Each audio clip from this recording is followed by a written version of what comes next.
10 GMT, this is 21:50 GMT on Sunday, the 6th of November 2022. Baby Angel Geronimo Editions, Khoodeelaar Television Channel, Part 1 at 21:50 GMT, Sunday, 6th of November 2022. I am Muhammad Haque, creator, editor, presenter of this program and a lot of other programs and actions.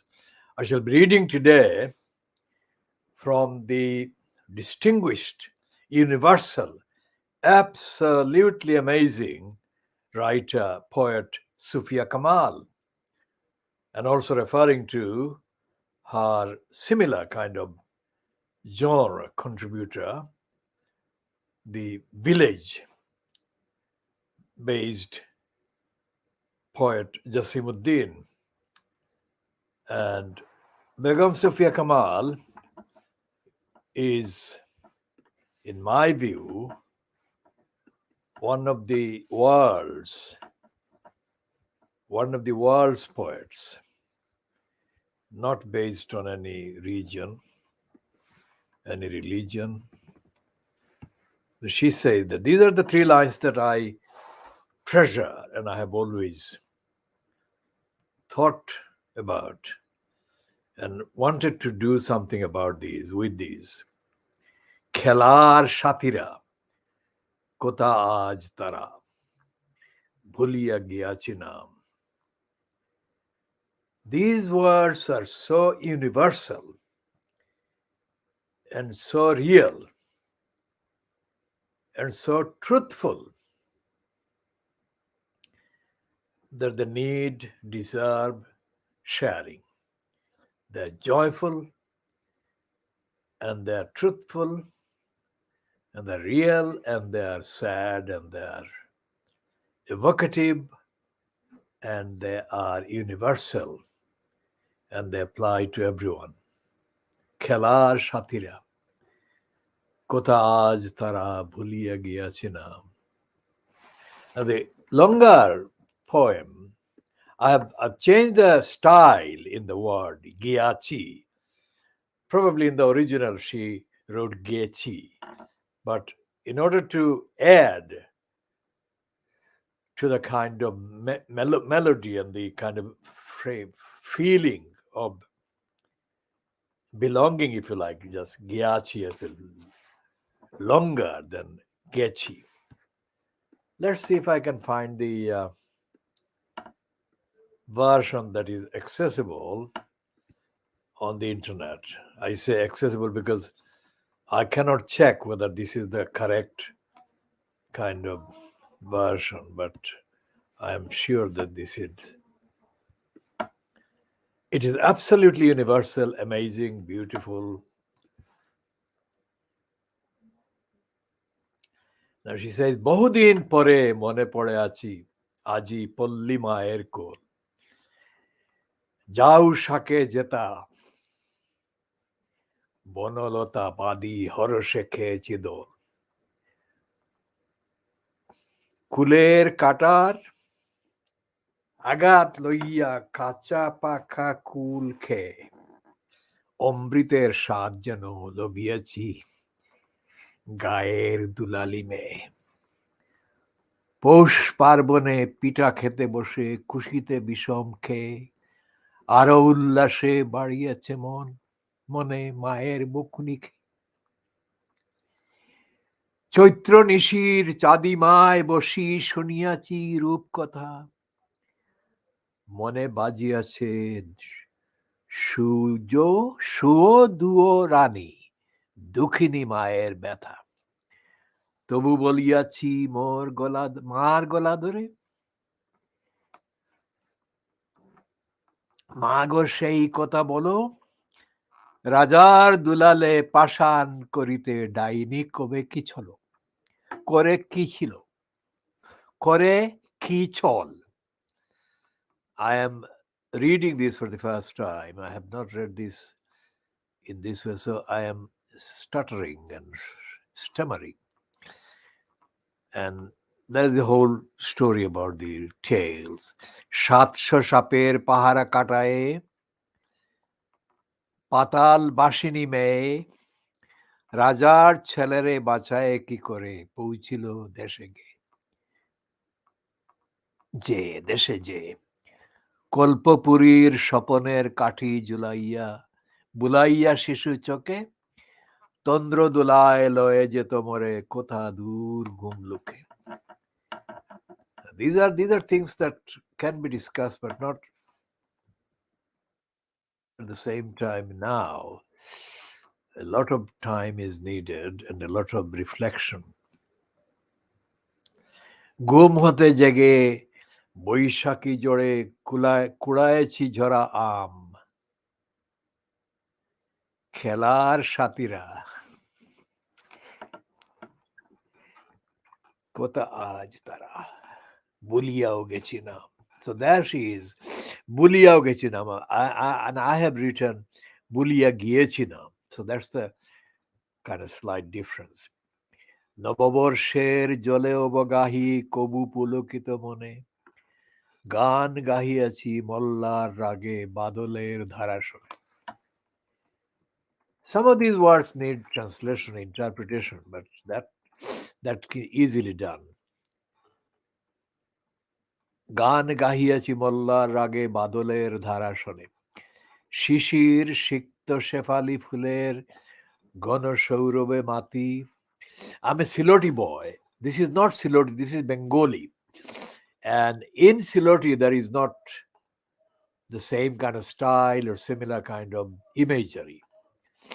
And the universal feelings are there that can be translated, but this is not Siloti, most certainly.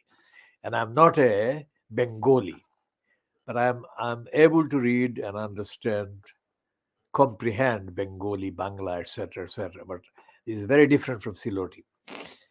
Shishir Shikto, and also, like Nazrul, this poet is a resourceful poet. This is a resourceful poet, Sufia Kamal, and she is equally at home with the Sanskrit based words in the Bengali language and vocabulary as she is in the vocabulary that is enriched by entries from other languages and other cultures. Now, the place that is called Bengal or Bangladesh now is only part of Bengal. The other part is West Bengal, which is in the Republic of India. And in between those and around the places, Bangladesh and West Bengal, there are other languages like Siloti, which is a powerful language in its own right, and it has got own vocabulary, etc., etc. And there are other languages in the southeast and eastern parts of Bangladesh. The people Garo and there are others on the northern parts of Bangladesh, Garo and many other languages. So because of that, I have defined Bangladesh and West Bengal as well, the linguistic federations. And not monolinguistic countries and places and cultures. Anyone who is kind of new to the linguistic cultural phenomenon of Bangladesh or Bengal, as they might be introduced to it as, may think that Siloti is a part of Bengali. Nothing could be further from the truth. One idiot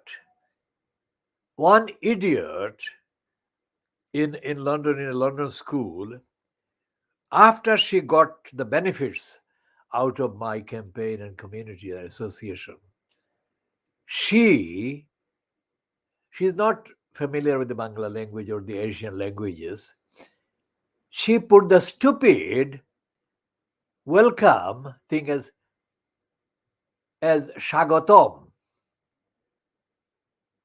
Because I'm so completely outraged at that ingrate moron. I'm not spelling out my feelings here.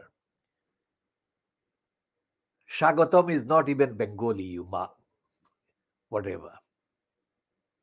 And Siloti never, ever has any room for Shagatam. Shagatam is a Sanskrit based word.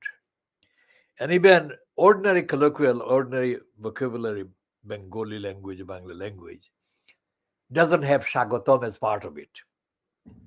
The culture is so strong and powerful and so established that salam, as-salam or salam is the best and most appropriate and most expressive greeting.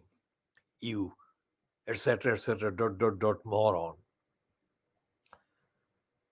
So going back to Sufia Kamal, Shishir Shikto, that is where I got involved with the diversion of the linguistic. Shishir Shikto Shefali Fuller. Now, this is a very powerful phrase, beautifully written. These three words, Shishir Shikto Shefali Fuller, Gano Shaurobe Mati. Shaurab is a beautiful word as well. Sharod Prabhate, Shokigon Shate, Aniyachi Malagati. This is a Sufia Kamal, very feminine indeed. Shokigon Shate. পল্লী নদীর জলে ভাসাইয়া মোচার খেলার তরি কাঁদিয়া ফিরেছি সাজের আলোতে পুতুল বিদায় করি. I mean, how did she recreate that feeling? Amazing. আগামী দিনের আশা ভরসার কত না মধুর ছবি ফুটিয়া উঠেছে আখির পাতায় ডুবেছে যখন রবি. Now this is the poem that is Pollisriti. So we shall talk more about that, not necessarily in this edition of the Khoodeelaar television channel, but in future. And one reference to the poet Joshimuddin. Now he's the definitive Bengali poet of the village, of village life, and his most celebrated and memorable poem is about his grandmother. But he made, in later life, he made a kind of trip across Western Europe, I think. And I think he wrote a series, or it was published as a serial in the thing called, in the film weekly called Chitrali. The Chitrali became part or was part of Hamidul Haq Chaudhry's publishing enterprise or empire. And this also had Purbadesh, which later became a daily Purbadesh, shortly before Bangladesh became an entity. Now, Joshimuddin's serial, I remember reading in the 1960s, was beautifully called something Holde Porid Deshe. I mean, it was it was a heading or a title fitting or befitting a poet, not a journalist, but a poet writing and he wrote some memorable events that he met people. And Holde Porid Deshe is obviously fascinated by European women, and he called them Holde Porid, the ginger fairies. It's beautifully written and absolutely universal. So we're talking about those in time, not necessarily this edition. Now, what a contrast, both Sufia Kamal and Joshimuddin, to this woman from Goa or Goan origin, who is causing absolute riot disgraceful riot in the UK.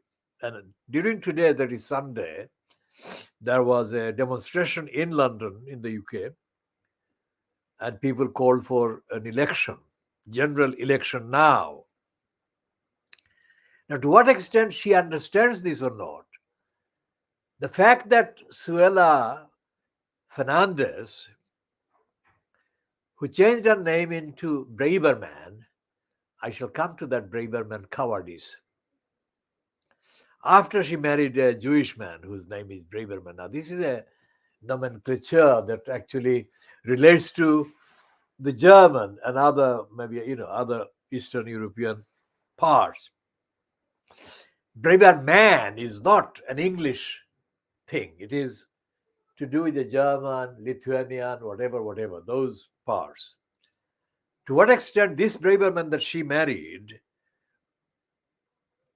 can trace his ancestry back to those German and Lithuanian and Latvian, whatever origins, is not published. But that is the reason. I mean, her name was Fernandez, but she became a Braverman. And those people who don't understand linguistics may think that Braverman is based on brave man. That may not be necessarily the case, because the language, the linguistics, the vocabulary similarities are not the same thing as the actual meanings and interpretation of words in various languages. Now, but taking it as a popular kind of populist kind of misconception, let's say, because she is actually capitalizing on misconceptions. Braverman is not braver at all. She is being absolutely, utterly cowardly and stupid. And the fact that there was this demand, well, there has been demand for general election within seconds of the Conservatives confirming that they had kind of decided that Rishi Sunak was that leader. There was this call for election. The Daily Mirror in London and the same group publishes the Glasgow Daily Record. They both ran similar headings, general election now. Now today, Sunday the 6th of November 2022, the demonstration in London was on the same theme. So whatever she thinks, if she has got any objective thinking faculties left in her, Suella is not not coming across as brave at all. She is a liability. She is a liability, a burden, a complete and disgraceful burden on the collective shoulders of the Conservative Party, what remains of the Conservative Party in the United Kingdom. Now, anyone who followed the antics of the congenital liar Boris Johnson would have known that Boris Johnson was often described, decried, and condemned as the worst leader of the Conservatives. And to use a memorable phrase used by John Barker, who was the Speaker of the House of Commons, ousted by the Conservatives because Barker would not countenance, that is to say, allow the stupidities of the Conservatives as kind of fronted by Boris Johnson. So he said, after he was ousted, of course, that he had seen a large number of prime ministers in his time. And Boris Johnson was the worst one, and the phrase coming, by a country mile. That is a very effective two-word phrase, country mile. Now, anyone who saw that and thought that, well, that is the worst of it, obviously was being optimistic, to put it kind of politely and generously. As Marina Hyde in the Guardian has said, I mean, every single one produces even worse example.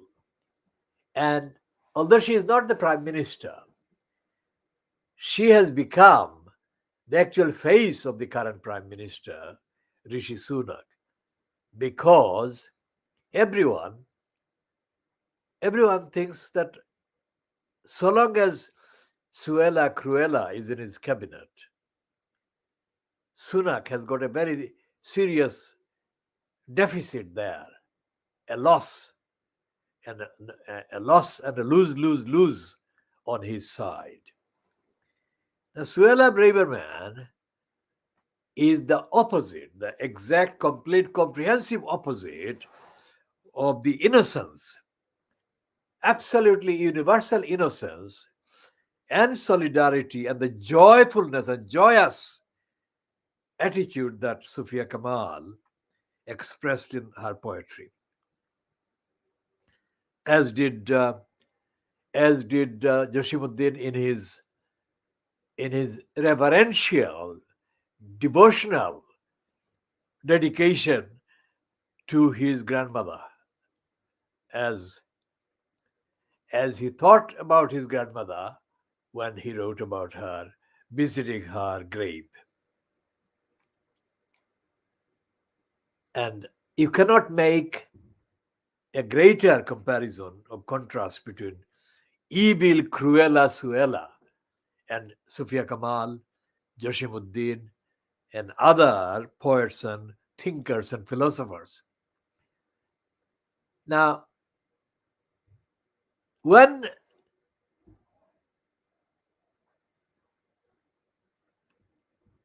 TB, is it TB?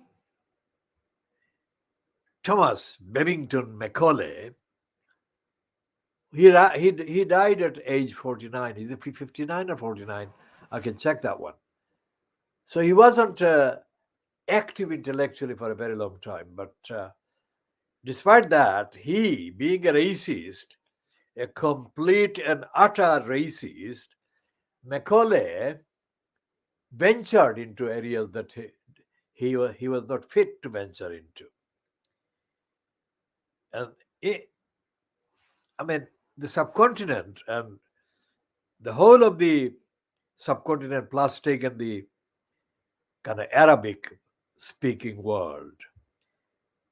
He conflated both and he claimed this criminal, Macaulay, was a criminal against humanity and against truth and literature and linguistics or whatever.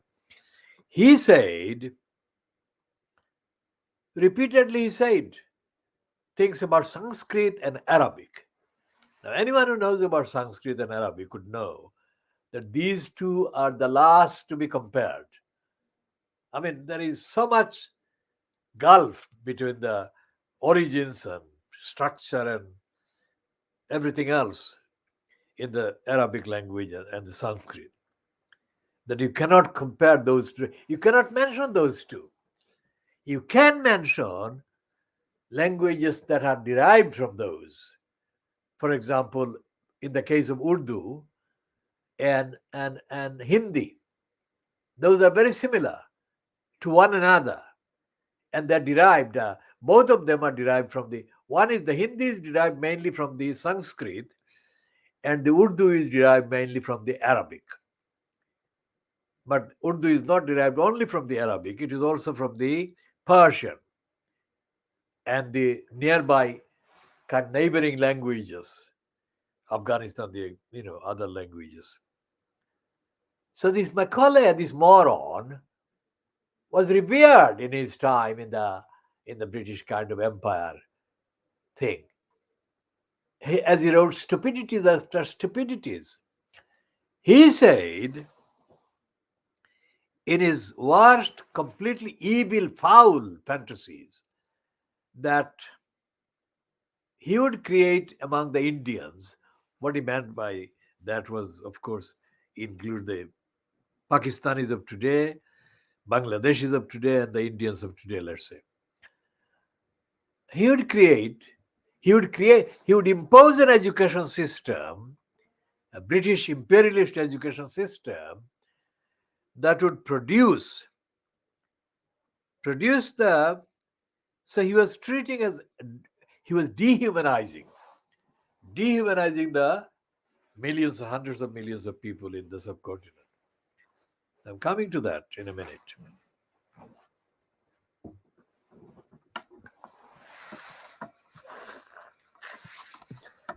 He said something like,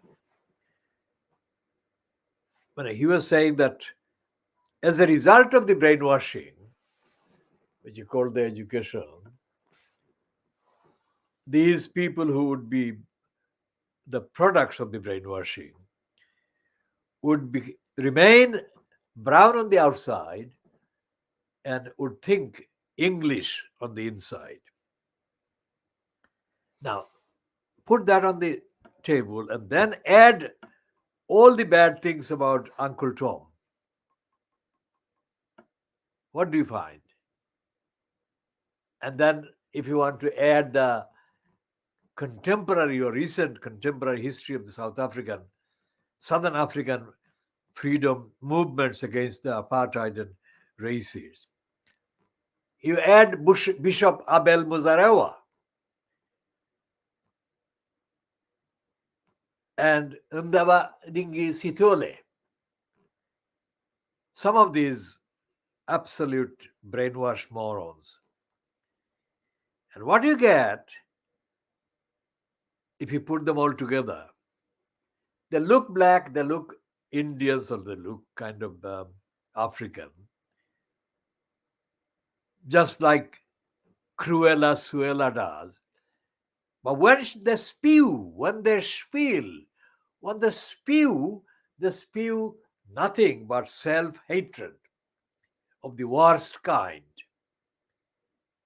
That is what Suella, Cruella, Ibila, Braverman has become and has come across as. Because she hates the ordinary innocence of Africa. She hates the ordinary innocence of Asia. She hates the ordinary innocence of humanity.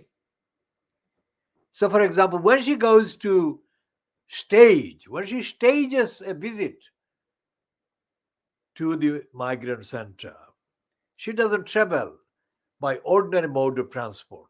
It's only 19 miles or 17 miles from one destination to another. She goes that distance she travels. What does she travel in? She travels in the most inappropriate, outlandish, stupid vehicle. A military helicopter, which is of the kind of most lethal kind, Chinook helicopter, which can, deliver. It can deliver thousands of rounds of ammunition against the helpless victims. So she stages this. She is the military dictator. She is not the Home Secretary. She is the military dictator, say, in a regime called North Korea, or as they are saying increasingly today in the media, in the Russia of today, in the person of Vladimir Putin. And she goes there, frightening the living daylights out of these most innocent, most vulnerable children, most afraid, terrified women, and others desperate to cross from the side France to England. That's what she does. So therefore, I have arranged her name Cruella, Suella, Cruella, and now I call her Ibila. And as I said yesterday, when Edwina Curry was kind of allowed the propaganda platforms by the Fleet Street media, newspapers, when she was first there, Curry was a grotesque kind of exhibit. Curry overdid her sexuality. I mean, her kind of physical sexual attractiveness, as she thought. So she overdid it. I mean, she was vulgar beyond condemnation in her exhibition of her sexual kind of allure. When she then appealed or contacted the Fleet Street People papers, they actually couldn't have enough of her. So they gave her acres and acres and acres of space. Now, in the case of Suella Ivila Cruella, I mean, Edwina Cari was called Cruella de Vil, based on the fantasy, the fictional character. But Ivila Cruella Suella has exceeded by 10 times or more the badness that even Edwina Cari exhibited. So there is nothing positive about her. So Suella Ivila Cruella is the personification of Satan that can join Boris Johnson as the personification of Satan's disciples. On the Twitter accounts, we have been publishing montages based on Suella Ivila Cruella, various forms of her pictures and her posters. She has nothing good in the ordinary universal sense of the word good about her. So she goes there to frighten the living daylights out of the victims of her terrorist attack on what she fantasized about as being the invading migrants. Migrants, by definition, are not in a position to invade ever. By definition, they are absolutely, desperately trying to literally save their lives as they escape, as they flee. So this criminal, supposedly she went to Cambridge and she went to this, that, and the other. She has not learned any knowledge. She has no values. She has no skills, understanding. So she must be Satan's biggest glory and exhibition in the last 10 days and however long she's allowed to stay in the post. So what she's doing actually, despite the fact that, Rishi Sunak is a crafty boy, Rishi Sunak, he goes by the stupid, collective, unidentified kind of thing called number 10 Downing Street or Downing Street spokespeople. What the fuck? There is no such thing as Downing Street, you shit. He issues things calling themselves as being issued by Downing Street. And what he's doing is he's just kind of very craftily, he thinks that what he's doing, Suella is not aware of, but she is aware of what he is doing. Because she knows that he didn't actually prefer her to be in his cabinet. And he knows that she knows that. So the two of them are engaged in a kind of nervous game. How long they can sustain that is to be seen, but they will not be able to sustain that. One or both of them will fall. If she is not ousted completely, then Sunak will sink beyond trace. Okay.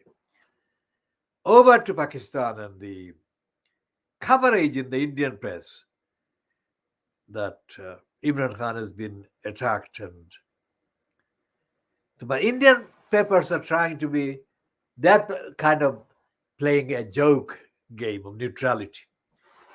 They are saying that the Prime Minister of Pakistan, who is Nawaz Sharif's brother,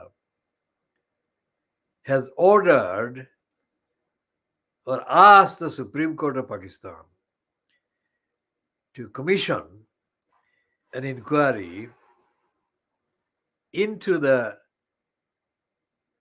shooting at Imran Khan 2 days ago. Now, normally the Indian papers don't they don't even recognize the Pakistan Prime Minister or the President. But this time they are recognizing them. Why? Because they want to come across as being recognizing the incumbent. But mainly, more importantly, they want to have a go at Imran Khan because Imran Khan is to them their enemy. And not surprisingly, because Imran Khan has produced evidence showing that Nawaz Sharif and his brother are dependent on India.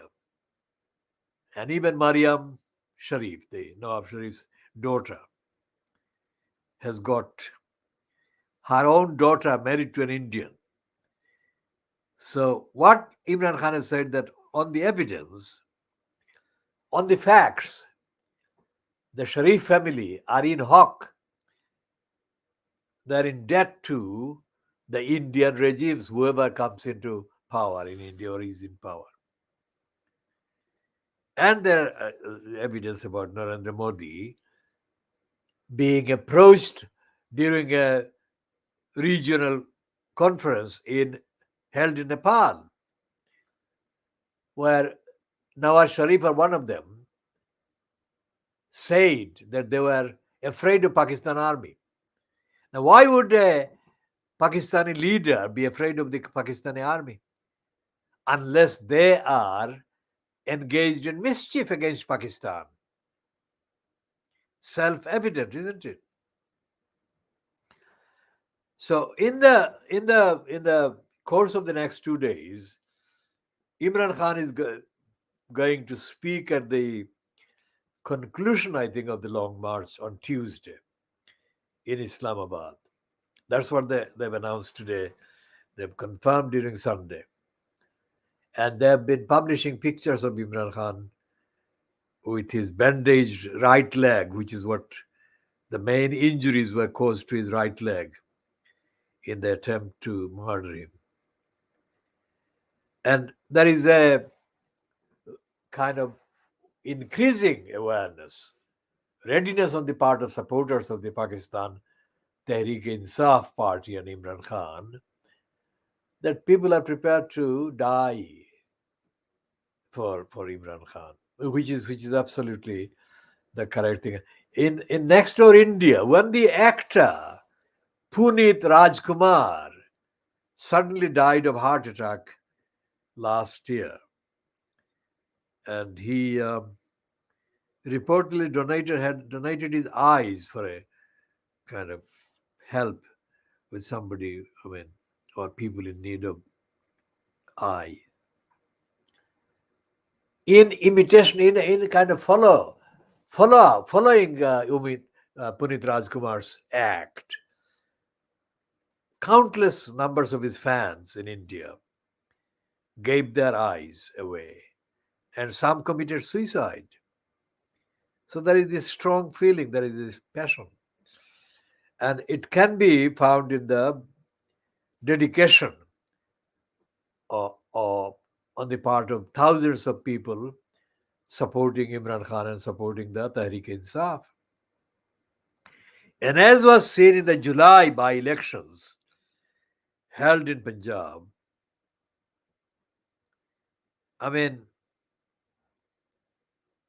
if there is an election across Pakistan held fairly, then it is quite possible, I don't want to say more than that, it is quite possible that Tehreek-e-Insaf and Imran Khan will actually win by a landslide, big landslide.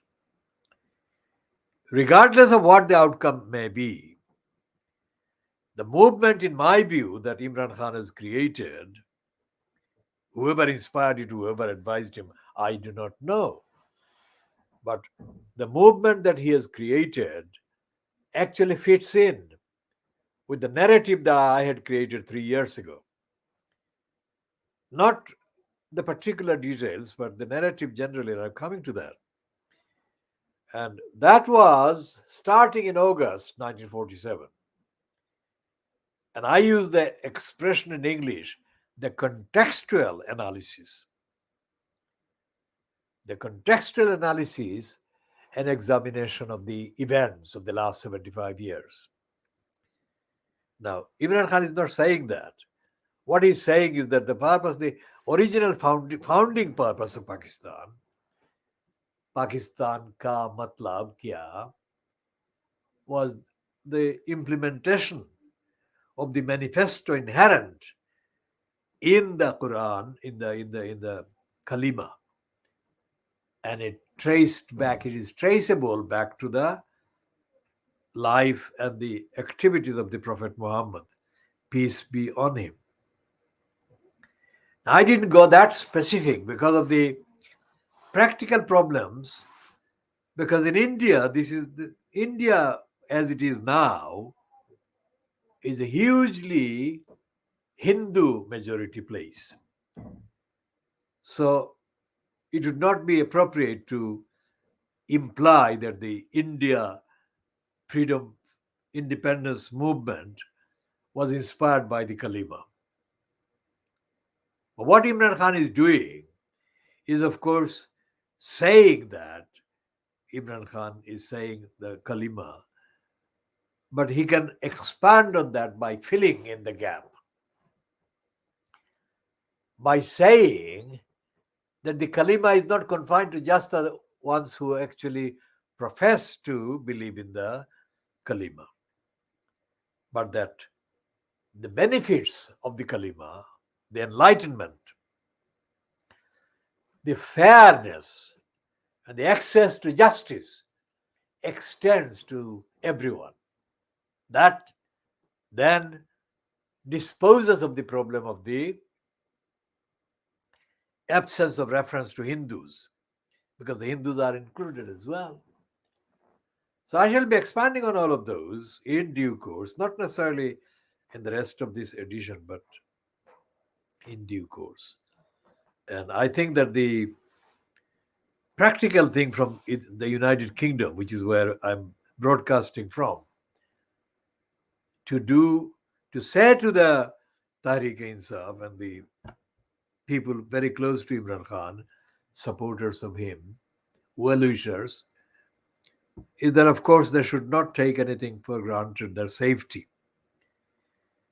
And they must leave no stone unturned to make sure that Imran Khan is not affected by any further mischief, or anyone else is not affected by any further mischief.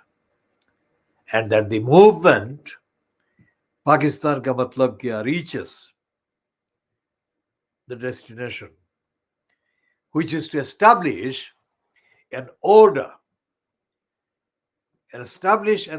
based on universal values of democracy, fairness, justice, insaf. And that example becomes the most powerful weapon. Not physical weapons, not nuclear weapons.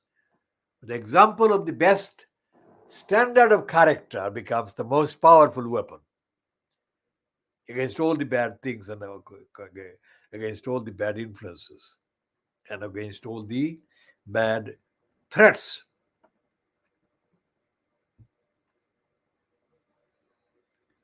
Over to the very delicate state of the health of Joe Biden. I mean, Biden is reportedly saying that he will stand in the forthcoming presidential election on behalf of the Democratic Party. Well, Biden can't even get the sentence right, and he can't even get Rishi Sunak's name right. He called Rishi Sunak Sanuk. How on earth did he manage to do that? I mean, that is not a mistake, that is not a slip. That must have been based on his difficulties in his brains. Is it Parkinson's? Is it dementia? Is it whatever else that he may be suffering from? Sanuk. I mean, Sunak and Sanuk are quite different words, aren't they? So he said he had contacted Sunak, calling him Sanuk, and probably said, wish Sunak good luck, etc. Now, if the midterm election that is underway now produces a result that is favorable to the Republicans, then it would be an uphill task for the Democrats generally, even if they had another candidate rather than Biden. But if the election goes wrong for the Democrat and Biden still insists on standing, then they will be buried at the presidential election. Biden cannot, it's not conceivable that Biden can win the election next time. And there are other things that are wrong with the Democratic Party. Despite the fact that they have got the state prosecutors at various stages collecting enough materials against Donald Trump. That is true. But what the state agencies are doing is not the same thing as what the actual influences that operate behind those who support Trump. And those influences are not rational influences. They are the most irrational,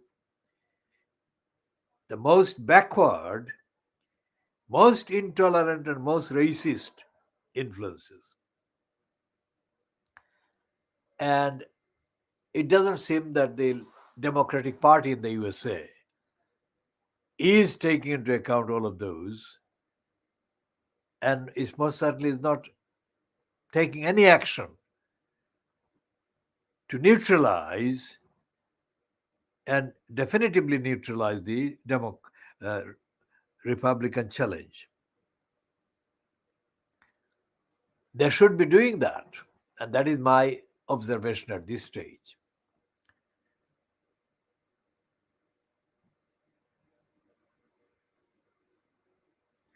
So what time is it now? This is 40. Is it 48 minutes? So we shall call this one. I mean, we shall end this one, and we shall continue with the rest of the outstanding issues in the next edition. Now, this is coming up to 22:37, just under an hour.